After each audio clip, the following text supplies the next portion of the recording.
तमाम वज़रा को आज रात इशाइये पर बुलाओ। जो इशाइये पर नहीं आएगा गद्दार होगा।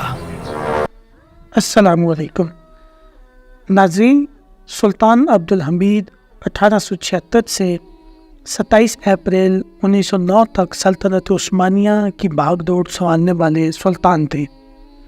उन्होंने तारीख़ आलम पर अपना गहरा असर छोड़ा है। उनकी जहानत के कई वाक़यात हैं। उन्हीं वाक़यात में से एक वाक़या ये है कि सुल्तान की खादमा को महल के अंदर किसी ने छुरी के वार से कत्ल कर दिया था। ये कत्ल इतनी चालाकी और खुफिया तरीके से किया गया था कि कातिल का सुराग ही नहीं मिल रहा था।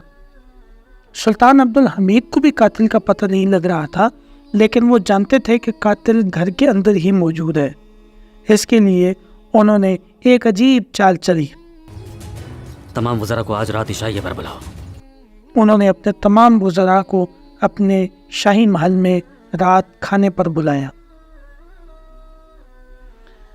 नाज़रीन, जब शाही महल के खादम खाने की तैयारी में लगे थे तो अचानक सुल्तान वहाँ गए और सुल्तान ने देखा कि उन्होंने खाने के बर्तन लगा दिए हैं।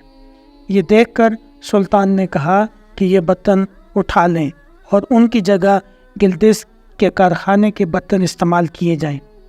ये सुनकर खादम कहता है, मेरे सुल्तान, आप तो जानते हैं उन बर्तनों में एक छुरी कम है। ये जवाब सुनकर सुल्तान ने कहा, मैं जानता हूँ और उसी को तलाश करना है जिसने वो छुरी चुराई है। इसके बाद तमाम वज़रा बारी बारी आना शुरू हो जाते हैं, लेकिन उनमें से महमूद पाशा थोड़ा सा लेट हो जाता है, लेकिन पहुँच जाता है और पहुँचते ही सुल्तान से माफ़ी मांगने के बाद कुर्सी पर मुराजमान हो जाता है। सुल्तान तमाम वज़रा को खाना खाने की दावत देते हैं और उसके बाद तमाम वज़रा खाना खाने शुरू हो जाते हैं, लेकिन सुल्तान अब्दुल हमीद खाना नहीं खा रहे होते।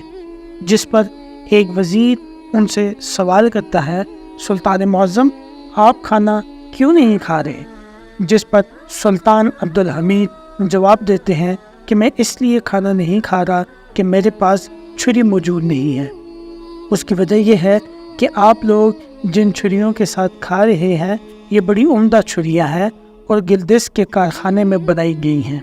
इनमें से हर एक छुरी पर एक नंबर लिखा हुआ है और जो छुरी गुम हुई है उसका नंबर 8 है और गालिबन इसी छुरी से कल रात मेरे महल में मेरी एक खादमा को कत्ल किया गया है। ये बात सुनते ही महमूद पाशा के पसीने छूट जाते हैं और वो बहाना करके बाहर निकल जाता है और सुल्तान को पता लग जाता है कि उसकी खादमा का कत्ल किसने किया था।